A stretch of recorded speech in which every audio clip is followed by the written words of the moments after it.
Taste the Daily.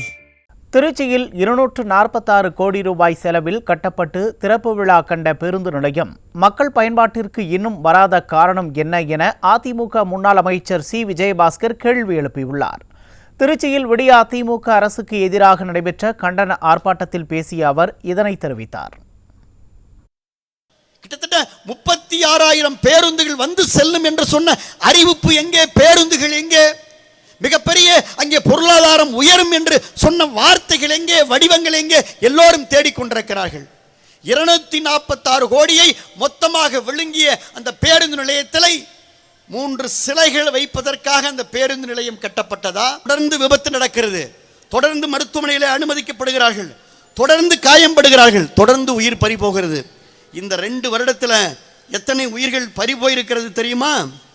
சாலை விபத்துகள் தொடர்ந்து இங்கே நடக்கின்ற காரணத்தினாலே திருச்சி மாவட்டத்திலே மட்டும் கடந்த 2.5 ஆண்டுகளிலே 1839 பேர் உயிரிழந்திருக்கிறார். பாலத்தை 2 வருஷமா கட்டிட்டு இருக்கிறாங்க.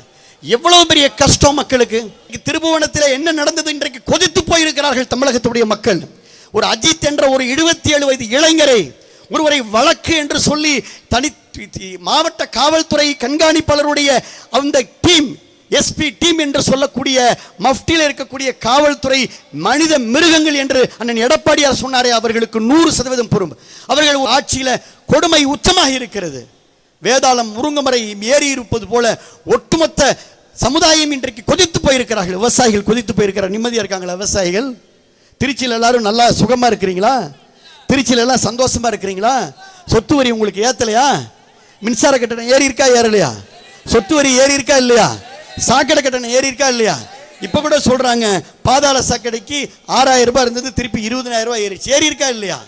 திராவிட முன்னேற்ற கழகத்துடைய ஆட்சி எப்பொழுது முடியும்? தேர்தல் எப்பொழுது வரும் என்று மக்கள் ஏங்கி கொண்டிருக்கிறார்கள். எப்பொழுது தேர்தல் வந்தாலும் இரட்டை இலையில் இருக்கக்கூடிய அந்த பட்டன் பொத்து போகின்ற அளவிற்கு,